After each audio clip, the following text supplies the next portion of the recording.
ഒരു റിയാലിറ്റി ഷോയിൽ പങ്കെടുക്കാൻ വരുന്ന മുഴുവൻ കണ്ടസ്റ്റൻസും ദുരൂഹമായ സാഹചര്യത്തിൽ കൊല്ലപ്പെടുന്നു. അത് അന്വേഷിക്കാൻ ഒരു പാരനോർമൽ എക്സ്പെർട്ട് എത്തുകയും ശേഷം അവിടെ നടക്കുന്ന സൂപ്പർ നാച്ചുറൽ കാര്യങ്ങളും പ്രമേയമാക്കിയ ഒരു ചിത്രമാണ് വടക്കൻ. നേരെ വീഡിയോയിലേക്ക് പോകാം.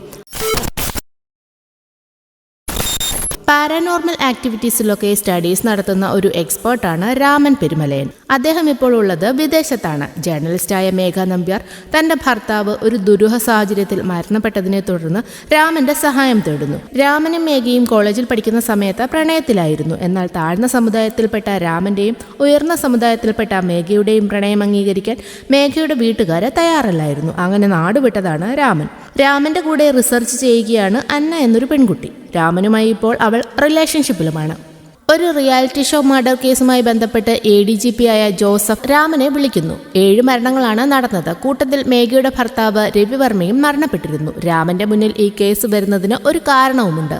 ബ്രഹ്മഗിരി എന്ന സ്ഥലത്ത് ഒറ്റപ്പെട്ട ഒരു ബംഗ്ലാവിലാണ് ഈ മരണങ്ങളൊക്കെ നടന്നത്. രവിവർമ്മയാണ് റിയാലിറ്റി ഷോ ഓർഗനൈസ് ചെയ്തിരിക്കുന്നത്. കണ്ടസ്റ്റൻസ് താമസിച്ചിരുന്ന ബംഗ്ലാവിൽ പാരാനോർമൽ ആക്ടിവിറ്റീസ് നടന്നിരുന്നതായും റിയാലിറ്റി ഷോയിൽ ഉൾപ്പെട്ട എല്ലാവരും തന്നെ ദുരൂഹമായ സാഹചര്യത്തിലാണ് ദുർമരണപ്പെട്ടിരിക്കുന്നത്. ഇത് വളരെ സെൻസേഷണലായ ന്യൂസായി മാറിയിട്ടുണ്ട്. എന്നാൽ പോലീസിന് ഇതിനകത്ത് കാര്യമായി ഒന്നും ചെയ്യാനും കഴിഞ്ഞിട്ടില്ല. മേഘയുടെ നിർബന്ധം മൂലമാണ് ജോസഫ് രാമനെ ഈ കേസുമായി ബന്ധപ്പെട്ട് വിളിക്കുന്നത്. കേസിൽ ഇൻട്രസ്റ്റഡ് ആകുന്നത് കൊണ്ട് തന്നെ രാമനും അന്നയും നേരെ കേരളത്തിലേക്ക് പോരുന്നു. നേരെ മേഘയുടെ അടുത്തേക്കാണ് രാമനും അന്നയും എത്തുന്നത്.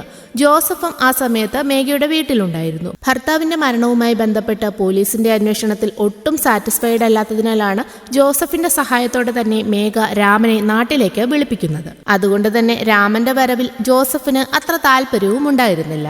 രവിവർമ്മയുടെ ഒരു ഫ്രണ്ട് കൂടിയാണ് ജോസഫ്. രാമനും മേഘയും പണ്ട് റിലേഷൻഷിപ്പിലായിരുന്നെന്നൊക്കെ ജോസഫ് ഈ സമയം അന്നയോട് പറയുന്നുണ്ട്. കേസുമായി ബന്ധപ്പെട്ട ഫയൽ ജോസഫ് രാമന് കൈമാറിയിട്ട് ഇതിത്തിരി കുഴപ്പം പിടിച്ച കേസാണെന്നും രാമനോട് പറയുന്നു. രാമൻ അങ്ങനെ ജോസഫ് നൽകിയ വിഷ്വൽസ് ഒക്കെ അനലൈസ് ചെയ്യുകയാണ്. മീര, ശംഭു, എലീന, ബിജോയ്, താഷു, നാരായണൻ എന്നിവരായിരുന്നു ആ റിയാലിറ്റി ഷോയിൽ പങ്കെടുക്കാൻ വന്ന contestants. The haunted house season 1 എന്നായിരുന്നു ഈ റിയാലിറ്റി ഷോയുടെ പേര്. ഈ ഹോണ്ടഡായ ബംഗ്ലാവിന്റെ തൊട്ടടുത്ത് തന്നെ രവിവർമ്മ ഒരു ടെന്റും കെട്ടിയിട്ടുണ്ടായിരുന്നു. അതിനുള്ളിൽ കമ്പ്യൂട്ടർ സിസ്റ്റം, വലിയ സ്ക്രീന്, ടെക്നീഷ്യൻസ്, അങ്ങനെ എല്ലാ സെറ്റപ്പും ഉണ്ടായിരുന്നു. ആർട്ടിഫിഷ്യലായി ഓഡിയോ എഫക്ട്സും വീഡിയോ എഫക്ട്സും ഒക്കെ ചെയ്ത് കണ്ടസ്റ്റൻസിനെ ഭയപ്പെടുത്തുക എന്നതായിരുന്നു രവിവർമ്മയുടെ പ്ലാൻ.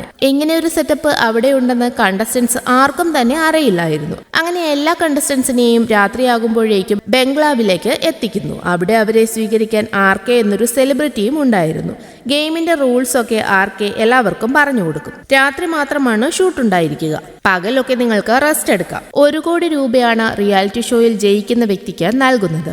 ഓരോ ദിവസവും ഓരോ ടാസ്കും ഉണ്ടായിരിക്കും. ഓരോരുത്തർക്കും പ്രത്യേകം മുറികളും അവര് തയ്യാറാക്കിയിരുന്നു. അങ്ങനെ അവര് രാത്രിയാകുമ്പോൾ ഓരോ മുറികളിലായി ഉറങ്ങാനായി പോകുന്നു. ആദ്യം പേടിപ്പിക്കാൻ രവിവർമ്മ പ്ലാൻ ചെയ്തിരുന്നത് മീരയാണ്. മീര ഉറങ്ങാനായി കിടക്കുമ്പോഴേക്കും ടെക്നീഷ്യൻസിന്റെ സഹായത്തോടെ കതവിൽ മുട്ടുന്ന ശബ്ദവും ജനലിന്റെ അടുത്ത് ഒരു രൂപവും ഒക്കെ കാണിപ്പിച്ച് അന്ന് രാത്രി മീരയെ പേടിപ്പിക്കുന്നു. അവളുടെ അലർച്ച കേട്ട് ബാക്കി എല്ലാവരും അവിടേക്ക് വരികയും അവളെ സമാധാനിപ്പിക്കുകയും ഒക്കെ ചെയ്യുന്നു. പിറ്റേന്ന് പകൽ ചുറ്റുമുള്ള സ്ഥലങ്ങൾ കാണാനായി എല്ലാവരും പുറത്തേക്ക് പോകുന്നു. അങ്ങനെ അവര് ബംഗ്ലാവിന്റെ അടുത്തായിട്ട് ഒരു ചെറിയ കാട്ടിനുള്ളിൽ വലിയൊരു മരത്തിന്റെ ചുവട്ടിലായി ഒരു റൂം പോലെ അടഞ്ഞു കിടക്കുന്ന എന്തോ ഒന്ന് കാണുന്നു. അതൊരു കാവാണെന്നും അത് പണ്ട് ഉപയോഗിച്ചിരുന്നതായിരിക്കാമെന്നൊക്കെ അവര് പറയുന്നുണ്ട്. കൂടാതെ ഒരു ഷെഡും അതിൻ്റെ അടുത്ത് അവർ കാണുന്നുണ്ട്. അന്ന് രാത്രി അവർക്കായി ഒരു ടാസ്കും ഉണ്ടായിരുന്നു. 6 പേരും 2 ടീമായി മാറുക. അന്ന് രാത്രി മുഴുവൻ ആ ബംഗ്ലാവിലെ പൂട്ടിയിട്ടിരിക്കുന്ന ഒരു മുറിയിൽ ഒരു ടീമിലെ അംഗം ഇരിക്കണം. മറ്റേ ടീമിലെ അംഗം അവിടെ ഉണ്ടായിരുന്ന ഒരു ചെറിയ കാട്ടിലൂടെ അവർ പറയുന്ന ടാസ്ക് കംപ്ലീറ്റ് ചെയ്യാനായി പോകണം. ഇതായിരുന്നു അന്നത്തെ അവരുടെ ടാസ്ക്. മുറിയിൽ പോകാൻ ഒരാൾക്കും കാട്ടിനുള്ളിലേക്ക് പ്രവേശിക്കാൻ ഒരാൾക്കും മാത്രമാണ് അനുവാദമുണ്ടായിരുന്നത്. അങ്ങനെ അവർ 2 ടീമായി മാറുന്നു. ബംഗ്ലാവിനുള്ളിലെ മുറിയിലേക്ക് പോകുന്നത് എലീനയായിരുന്നു. ആ മുറിയിൽ ഒരു TV സ്ക്രീനും സെറ്റ് ചെയ്തിട്ടുണ്ടായിരുന്നു. മറ്റേ ടീം ബംഗ്ലാവിന്റെ മറ്റൊരു സൈഡിലേക്കും പോകുന്നു. അതാണെങ്കിൽ വളരെ കാലമായി കാട് പിടിച്ചു കിടന്ന ഒരു സ്ഥലമായിരുന്നു. രസകരമായ കാര്യം എന്താണെന്ന് വെച്ചാൽ ആ ബംഗ്ലാവിൽ വർഷങ്ങൾക്ക് മുൻപ് താമസിച്ചിരുന്ന ഒരു സായിപ്പ് തന്റെ ഭാര്യയെയും മക്കളെയും കൊന്ന ശേഷം ആത്മഹത്യ ചെയ്തതായി ഒരു കഥയൊക്കെ പറഞ്ഞ ശേഷമാണ് അവർക്ക് ടാസ്ക് നൽകിയിരുന്നത്. അതുകൊണ്ട് തന്നെ ആ ഒരു പേടി മനസ്സിൽ വെച്ചുകൊണ്ടാണ് 2 ടീമും ടാസ്ക് അറ്റംപ്റ്റ് ചെയ്യുന്നത്. അവൾ റൂമിൽ കയറി TV സ്ക്രീനിൽ നോക്കി അങ്ങനെ ഇരിക്കും. കാടിനുള്ളിലേക്ക് പോകുന്നതോ മീരയും. എന്തെങ്കിലും അബ്നോർമൽ ആക്ടിവിറ്റീസ് ഉണ്ടാകുവാണെങ്കിൽ ഡിറ്റക്ട് ചെയ്യാൻ കഴിയുന്ന ചില ഡിവൈസും കണ്ടസ്റ്റൻസിന്റെ കയ്യിൽ ഉണ്ടായിരുന്നു. ആദ്യമൊക്കെ വളരെ ധൈര്യത്തോടെ എലീനയും മീരയും മുന്നോട്ട് പോകുന്നു. എന്നാൽ പതിയെ പതിയെ അവരുടെ ധൈര്യം ചോർന്നു പോകാൻ തുടങ്ങും. TV സ്ക്രീനിൽ നോക്കിയിരിക്കുന്ന എലീന സ്ക്രീനിൽ തൻ്റെ തൊട്ടടുത്തായി ഒരു ഭയാനകമായ രൂപം കാണുന്നതും അലറി വിളിച്ച് അവൾ കരയാൻ തുടങ്ങും. മീരയും കാടിനുള്ളിൽ ഭയാനകമായ ഒരു രൂപം കണ്ട് കരഞ്ഞുകൊണ്ട് പേടിച്ചോടുന്നു. ആ ടാസ്ക് കംപ്ലീറ്റ് ചെയ്യാത്തത് കൊണ്ട് തന്നെ അടുത്ത ദിവസം രാത്രിയും അടുത്ത ടാസ്ക് അവർക്ക് കിട്ടും. അതൊരു ട്രഷർ ഹണ്ട് ആയിരുന്നു. ആദ്യത്തെ ക്ലൂ ദൈവത്തിന്റെ അടുത്തുണ്ട്, പിശാചിന്റെ അടുത്തില്ല എന്നതായിരുന്നു. ഏറ്റവും പ്രധാനപ്പെട്ട കാര്യം ആ ടാസ്ക് ഫെയിൽ ആകുന്ന ടീം എലിമിനേറ്റഡ് ആകും എന്നതായിരുന്നു. നാരായണനും താഷുവും മീരയും വീടിനകത്തേക്ക് ഒരു ടീമായിട്ട് സെർച്ച് ചെയ്യാനായിട്ട് പോകും. ബിജോയും എലീനയും ശംഭുവും മറ്റൊരു ടീം. ശംഭു വിളിക്കുന്നത് കൊണ്ട് തന്നെ കാടിനകത്തേക്കാണ് അവർ പോകുന്നത്. ഇവരെന്താണ് റോങ് ആയിട്ടുള്ള രീതിയിലാണല്ലോ പോകുന്നതെന്ന് ടെക്നീഷ്യൻസ് പറയുന്നെങ്കിലും സാരമില്ല, അവരെന്താണെന്ന് വെച്ചാൽ ചെയ്യട്ടെ എന്ന് രവിവർമ്മയും പറയും. ശംഭു അങ്ങനെ അവരെ കൂട്ടിക്കൊണ്ടു പോകുന്നത് ആ കാവിന്റെ അടുത്തേക്കാണ്. മരത്തിന്റെ ചുവട്ടിൽ ഒരു ചെറിയ കതകു പോലെ എന്തോ ഒന്ന് പൂട്ടിയ നിലയിലായിരുന്നെന്ന് പറഞ്ഞില്ലേ, ഇതിനകത്തായിരിക്കും അവര് ക്ലൂ വെച്ചിരിക്കുക എന്ന് പറഞ്ഞ് ശംഭു അത് പൊളിക്കാനായി ശ്രമിക്കുന്നു. എലീനയും ബിജോയും അവനെ എതിർക്കുമെങ്കിലും ശംഭു അത് ചെവിക്കൊള്ളാതെ ആ കതക് വലിച്ചു പൊട്ടിക്കുന്നു. എന്നാൽ അതിനുള്ളിൽ നിന്ന് ശക്തമായ എന്തോ ഒന്ന് പുറത്തേക്ക് വരികയും ശംഭുവിന്റെ കഴുത്ത് അതോടെ മുറിയുകയും ചെയ്യുന്നു. ഇത് കണ്ട് എലീന അവനുമായി വഴക്കുണ്ടാകും. നീ എന്തിനാ ആവശ്യമില്ലാത്ത പണി കാണിക്കുന്നത്? ഇത് നീ ചോദിച്ചു മേടിച്ചതല്ലേ, അനുഭവിച്ചോ എന്നൊക്കെ പറയുന്നത് കേട്ട് ശംഭു അവളെ ചീത്ത പറയുന്നു. അങ്ങനെ അവർ തമ്മിൽ വഴക്കാകും. അങ്ങനെ അവർ ബംഗ്ലാവിലേക്ക് വരുമ്പോഴേക്കും താഷു ഫസ്റ്റ് എയ്ഡ് ബോക്സ് കൊണ്ടുവന്ന് ശംഭുവിന്റെ മുറിവൊക്കെ ക്ലീൻ ചെയ്യും. ഇതെല്ലാം ടെക്നീഷ്യൻസും കാണുന്നുണ്ടായിരുന്നു. ഇവിടുത്തെ കാര്യങ്ങൾ ഞങ്ങൾ നോക്കിക്കൊള്ളാമെന്ന് പറഞ്ഞ് ഒരു ലേഡി ടെക്നീഷ്യനെ മാത്രം അവിടെ നിർത്തിയിട്ട് ബാക്കി എല്ലാവരെയും രവിവർമ്മ അന്ന് രാത്രി ആ ടെന്റിൽ നിന്നും പറഞ്ഞുവിടും. ബംഗ്ലാവിന് മുന്നിലിരുന്ന് ഈ സമയത്ത് വെള്ളമടിക്കുകയാണ് നാരായണനും ശംഭുവും. പെട്ടെന്ന് എന്തോ ഒരു വെളിച്ചം കണ്ട് ശംഭുവിനെയും കൂട്ടി നാരായണൻ കാവിന്റെ അടുത്തേക്ക് പോകുന്നു. ശംഭുവിനാണെങ്കിൽ ഇടയ്ക്കിടെ ഒരു ചെണ്ടയുടെ ഒച്ചയും കേൾക്കുന്നുണ്ടായിരുന്നു. കാവിലെത്തുന്ന നാരായണൻ അവിടെ ഉണ്ടായിരുന്ന കൽവിളക്കിൽ കയ്യിലിരുന്ന മദ്യമൊഴിച്ച് തീ കൊളുത്തും. വെള്ളമടിച്ച് വെളിവില്ലാത്ത ശംഭു ആകട്ടെ ആ തീയിലേക്ക് മൂത്രമൊഴിക്കുകയും ചെയ്യുന്നു. അപ്പോഴേക്കും അവിടേക്ക് വരുന്ന എലീനയും ബിജോയും നാരായണനെയും അവിടെ നിന്ന് വിളിച്ചുകൊണ്ടുപോകും. ഈ വിഷ്വൽസ് ഒക്കെ കാണുന്ന രാമൻ അപ്പോൾ തന്നെ ആന്ത്രോപോളജിസ്റ്റ് എക്സ്പേർട്ടായ ആയിഷ എന്നൊരു ലേഡിയെ വിളിച്ച് ബ്രഹ്മഗിരിയെക്കുറിച്ച് അന്വേഷിക്കുകയും ഒക്കെ ചെയ്യുന്നുണ്ട്.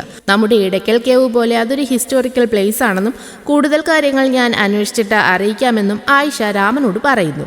ശേഷം രാമൻ ബാക്കി വിഷ്വൽസ് കാണും. ബംഗ്ലാവിലേക്ക് വരുന്ന എലീനയും ബിജോയും കൂടെ ശംഭു ഇല്ലെന്ന് മനസ്സിലാകുന്നത് കൊണ്ട് തന്നെ അവനെ നോക്കി ബിജോയി വീണ്ടും പുറത്തേക്ക് പോകുന്നു. അതിന്റെ പുറകെ മീരയും എലീനയും പോകും. കുറച്ചു കഴിഞ്ഞ് എന്തോ ശബ്ദം കേട്ട് താഷു പുറത്തേക്ക് വരുന്നു. കിണറിന്റെ അടുത്ത് നിന്നാണ് ശബ്ദം കേട്ടതെന്ന് മനസ്സിലാക്കി അവിടേക്ക് വരുന്ന അവൾ എന്തോ കണ്ട് പേടിച്ച് നിലവിളിക്കും. ഈ ഒച്ച കേട്ട് അവിടെ ഉണ്ടായിരുന്ന ബാക്കി എല്ലാവരും കൂടി അങ്ങോട്ടേക്ക് ഓടി വരും. കിണറ്റിലേക്ക് വീണ് കിടക്കുന്ന കയറ് നാരായണനും ബിജോയും കൂടി വലിച്ചു പൊക്കി നോക്കുമ്പോൾ തൂങ്ങി മരിച്ച നിലയിൽ നിൽക്കുന്ന ശംഭുവിനെയാണ് കാണുന്നത്.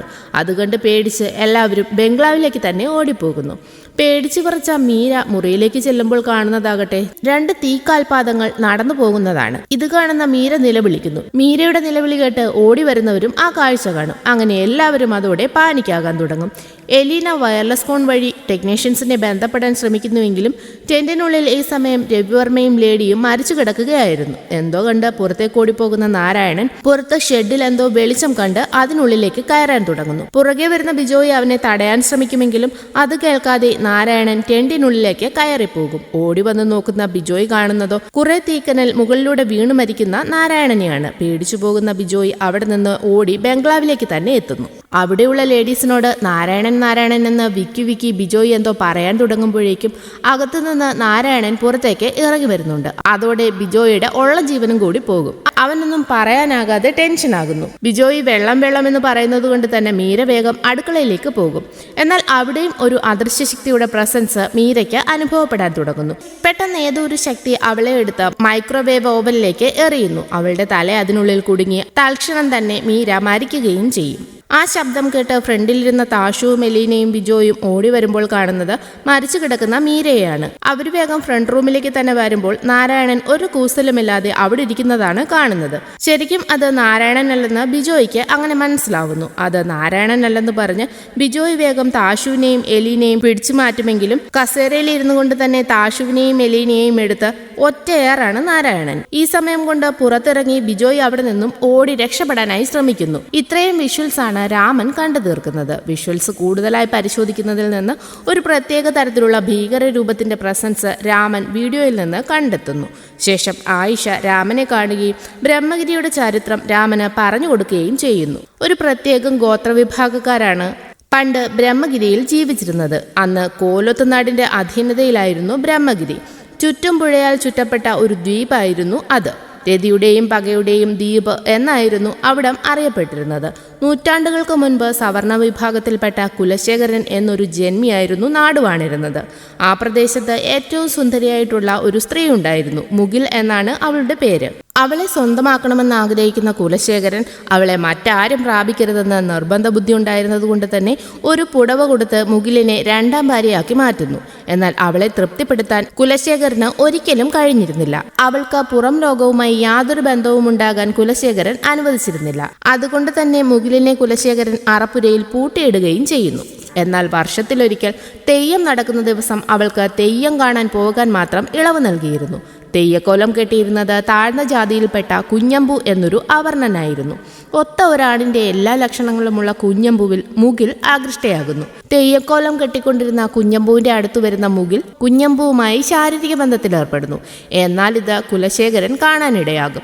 അങ്ങനെ വ്രതം മുറിഞ്ഞ അന്ന് തെയ്യം കെട്ടിയാടുന്ന കുഞ്ഞമ്പുവിന് തന്റെ ചുവട് തെറ്റുന്നു. പകമൂത്ത കുലശേഖരൻ അന്നാട്ടിലെ ഒരു വിഷഹാരിയെ കൊണ്ട് കുഞ്ഞമ്പുവിനെ ഈ തക്കത്തിന് കുത്തിക്കൊലപ്പെടുത്തുന്നു. ശരിക്കും മുകിലിന് കുഞ്ഞമ്പുവിനോട് ഇഷ്ടമോ കാമമോ ഒന്നും തന്നെ ഇല്ലായിരുന്നു. വ്രതമെടുത്ത് തെയ്യക്കോലം കെട്ടി ദൈവമായി മാറുന്ന കുഞ്ഞമ്പുവിനോട് മാത്രമാണ് അവൾക്ക് കാമം തോന്നിയത്. പകയ്ക്കിരയാകുന്ന കുഞ്ഞമ്പു മരിക്കുന്നതാകട്ടെ ദൈവവുമല്ല മനുഷ്യനുമല്ല എന്നൊരു അവസ്ഥയിലുമായിരുന്നു. അതുകൊണ്ട് തന്നെ കുഞ്ഞമ്പുവിന്റെ മരണത്തിന് ശേഷം ബ്രഹ്മഗിരിയിൽ ഒരുപാട് ദുരൂഹതകൾ ഉണ്ടാകാൻ തുടങ്ങുന്നു. കന്നുകാലികൾ ചത്തൊടുങ്ങി, കൃഷികൾ നശിക്കാൻ തുടങ്ങി, ഒരുപാട് ദുർമരണങ്ങളും ഉണ്ടാകുന്നു. ഇതറിയുന്ന വീരപാണ്ഡ്യ രാജാവ് ഒരു പേരുകേട്ട പെരുമലയനെ കൊണ്ടുവന്നിട്ട് കുഞ്ഞമ്പുവിന്റെ ആത്മാവിനെ ആ കാവിലെ വലിയ മരത്തിന്റെ ചുവട്ടിൽ തന്നെ കുടിയിരുത്തുന്നു. ആരും അവിടേക്ക് പ്രവേശിക്കാതിരിക്കാൻ വേണ്ടി കാവിന് ചുറ്റും ഒരു നദി തന്നെ വഴിതിരിച്ചൊഴുക്കുന്നു. അങ്ങനെ അവിടേക്ക് പിന്നീട് ഒരു പക്ഷിയോ മൃഗമോ പോലും കടക്കാറില്ലെന്നാണ് മൂപ്പന്മാര് വിശ്വസിച്ചിരുന്നത്. കാലങ്ങൾക്ക് ശേഷം ബ്രിട്ടീഷുകാര് കുലശേഖരന്റെ തറവാട് നിന്നിരുന്ന സ്ഥലത്ത് ഒരു വലിയ ബംഗ്ലാവ് പണിഞ്ഞു. എന്നാൽ ഭയന്നിട്ടോ മറ്റോ അവരും ആ കാവ് അങ്ങനെ തന്നെ നിലനിർത്തി. ആ ബംഗ്ലാവിലാണ് റിയാലിറ്റി ഷോ നടന്നത്.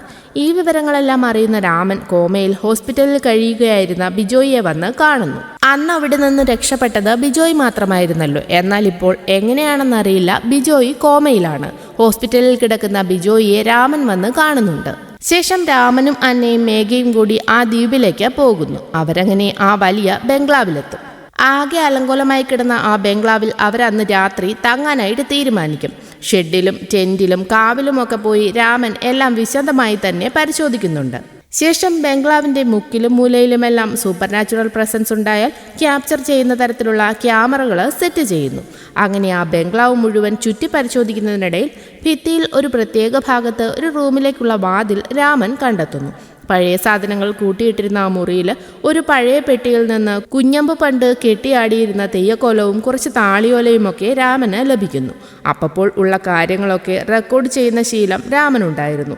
അതെല്ലാം കഴിഞ്ഞ് ഭക്ഷണം കഴിക്കാനിരിക്കുമ്പോൾ അവിടെ ഒരു അദൃശ്യശക്തി പ്രത്യക്ഷപ്പെടുകയും മേഘയെ ഉപദ്രവിക്കുകയും ചെയ്യുന്നു. രാമൻ വേഗം തന്റെ ക്യാമറയുമായി പുറത്തിറങ്ങി അവിടെയൊക്കെ നോക്കുമെങ്കിലും ഒന്നും തന്നെ അതിൽ കാണുന്നുണ്ടായിരുന്നില്ല. എന്നാൽ വീണ്ടും വീണ്ടും അത് മേഘയെ ലക്ഷ്യം വയ്ക്കുന്നു. എന്തെങ്കിലും സൂപ്പർ നാച്ചുറൽ പ്രസൻസ് ഉണ്ടായാൽ മാപ്പ് ചെയ്യാൻ കഴിയുന്ന ഓഡിയോ വീഡിയോ സിസ്റ്റംസ് ഒക്കെ രാമന്റെ പക്കൽ ഉണ്ടായിരുന്നു. വല്ലാത്തൊരു ഭീകരമായ ശബ്ദം രാമൻ മാപ്പ് ചെയ്യും. പെട്ടെന്ന് കറണ്ട് പോകുന്നു. അന്നയാണെങ്കിൽ ജനറേറ്റർ ഓൺ ചെയ്യാനായി ജനറേറ്റർ റൂമിലേക്ക് പോകും. ഈ സമയം ആരോ മേഘയുടെ കയ്യിൽ പിടിക്കുന്നുണ്ട്. അത് രാമനാണെന്നാണ് മേഘ കരുതുന്നത്. എന്നാൽ കറണ്ട് വരുമ്പോഴാകട്ടെ രാമൻ നിൽക്കുന്നത് തന്നിൽ നിന്നും കുറച്ച് ദൂരെയാണെന്ന് അവൾക്ക് മനസ്സിലാകും. അങ്ങനെ കയ്യിലേക്ക് നോക്കുന്ന അവൾ ഞെട്ടിപ്പോകും. ആരോ പിടിച്ച ആ ഭാഗം പൊള്ളിയിട്ടുണ്ടായിരുന്നു. ശേഷം ഒരുമാതിരി പ്രേതം കയറിയ രീതിയിലാണ് മേഘയുടെ ബിഹേവിയർ. രാമൻ എന്തോ ശബ്ദം കേട്ട് പുറത്തേക്കിറങ്ങുന്ന തക്കം നോക്കി മേഘ അന്നയെ കൊല്ലാൻ ശ്രമിക്കും. തക്ക സമയത്ത് രാമൻ വരുന്നതുകൊണ്ട് തന്നെ അന്ന രക്ഷപ്പെടുന്നു. രാമൻ ഒരുവിധം മേഘയെ പിടിച്ചുകൊണ്ടുവന്ന് ഒരു കസേരയിൽ കെട്ടിയിടും. ശേഷം തന്റെ ക്യാമറയുമായി രാമൻ അടുത്തുനിന്ന് മാറുമ്പോൾ മേഘ അന്നയോട് തന്റെ കയ്യിലെ കെട്ടഴിക്കാനായി ആവശ്യപ്പെടും. അന്നയും അങ്ങനെ ചെയ്യുന്നു. ശേഷം തൻ്റെ മേൽവസ്ത്രമെല്ലാം അഴിച്ചു കളയുന്ന മേഘ നേരെ രാമൻ്റെ അടുത്തേക്ക് ചെല്ലുന്നു. അവനെ ഓരോന്ന് പറഞ്ഞ് പ്രലോഭിപ്പിച്ച് താനുമായി ശാരീരിക ബന്ധത്തിലേർപ്പെടാൻ മാക്സിമം അവൾ ശ്രമിക്കുമെങ്കിലും രാമൻ അവളെ ഒരുവിധം പിടിച്ചു വലിച്ചു കൊണ്ടുവന്ന് വസ്ത്രം ധരിപ്പിച്ച് വീണ്ടും കസേരയിൽ കെട്ടിയിടും. അവളുടെ അവസ്ഥ കണ്ട് രാമന് നല്ല വിഷമം തോന്നുകയും ചെയ്യുന്നുണ്ട്. ശേഷം വീടിന്റെ മുൻപിലായി ഒരു തെയ്യക്കോലം പ്രത്യക്ഷപ്പെടുന്നു. പുറത്തിറങ്ങി നോക്കിയ ശേഷം അകത്ത് കയറുന്ന രാമൻ പെരുമാറുന്നത് മറ്റൊരാളെ പോലെയാണ്. അവൻ അന്നയോട് വളരെ മോശമായ രീതിയിൽ സംസാരിക്കുന്നു. ഇത് കണ്ട് പേടിച്ചു പോകുന്ന അന്ന പുറത്തേക്കിറങ്ങി ഓടി രക്ഷപ്പെടാനായി ശ്രമിക്കും. അപ്പോഴേക്കും സ്ഥലകാല ബോധം വരുന്ന രാമൻ അവളുടെ പുറകെ ഓടുമെങ്കിലും പേടിച്ചരണ്ട് അവിടെയുള്ള മരത്തിനു മുകളിലെ ഏറുമാടത്തിലേക്കാണ് അന്ന കയറിപ്പോകുന്നത്. രാമനും പുറകെ ചാടി കയറുമെങ്കിലും അന്ന പെട്ടെന്ന് താഴേക്ക് വീണ് മരിക്കുന്നതാണ് പിന്നെ കാണിക്കുന്നത്. മരിച്ചു കിടക്കുന്ന അന്നയെ കണ്ട് സഹിക്കാനാവാതെ മേഘയാവും അവളെ കൊന്നതെന്ന് കരുതുന്ന രാമൻ ഓടി വന്ന് മേഘയെ കൊല്ലാനായി തുടങ്ങുമ്പോഴാണ് കമ്പ്യൂട്ടറിലെ ദൃശ്യങ്ങൾ കണ്ട് മേഘ പേടിക്കുന്നത് രാമന്റെ ശ്രദ്ധയിൽപ്പെടുന്നത്. അവൻ നോക്കുമ്പോൾ ഏറുമാടത്തിന് മുകളിലേക്ക് കയറുന്ന രാമൻ വീണ്ടും ആ സൂപ്പർ നാച്ചുറൽ പവറിന്റെ പിടിയിൽപ്പെടുകയും ഒരു ഭയവുമില്ലാതെ അന്നയെ താഴേക്ക് തള്ളിയിട്ട് കൊല്ലുകയും ചെയ്യുന്നതാണ്. അത് കാണുന്ന രാമനാകെ തകർന്നു പോകും. ശേഷം ആ ശക്തിയെ എങ്ങനെയും നിലയ്ക്ക് നിർത്തിയ മതിയാകൂ, തനിക്ക് രക്ഷപ്പെടണം എന്ന് മനസ്സിലാക്കുന്ന രാമൻ നേരെ പുഴയിൽ പോയി കുളിച്ചു വന്ന് തെയ്യത്തിന്റെ കോലമെടുത്ത് അണിയുന്നു. പണ്ട് കുഞ്ഞമ്പുവിനെ തളച്ച് കാവിൽ കുടിയിരുത്തിയത് ഒരു പെരുമലയനായിരുന്നല്ലോ. രാമനും പെരുമലയനായിരുന്നതിനാൽ കുഞ്ഞമ്പുവിന്റെ ആത്മാവിനെ തളയ്ക്കാനുള്ള തയ്യാറെടുപ്പിലായിരുന്നു.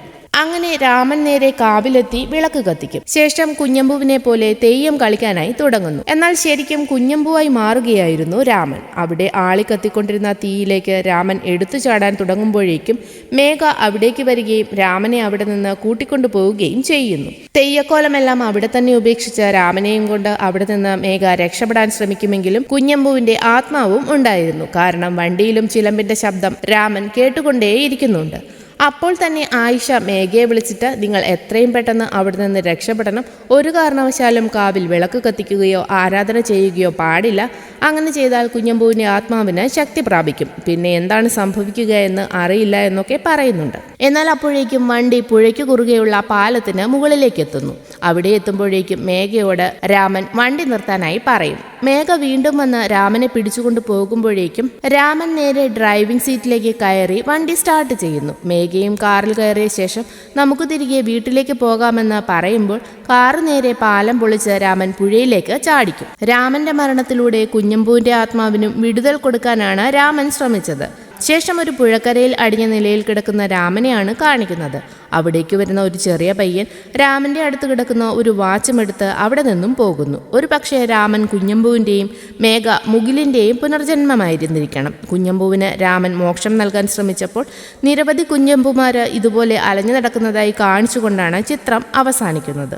ഒരു പക്ഷേ വാച്ചെടുത്തുകൊണ്ട് പോകുന്ന ചെറിയ പയ്യൻ രാമന്റെ ഇനിയൊരു ജന്മമായിരിക്കാമെന്നും കുഞ്ഞമ്പൂവിന്റെ കഥ തുടരുമെന്നും ആവാം. ഏതായാലും വീഡിയോ നിങ്ങൾക്ക് ഇഷ്ടമായെന്ന് കരുതുന്നു.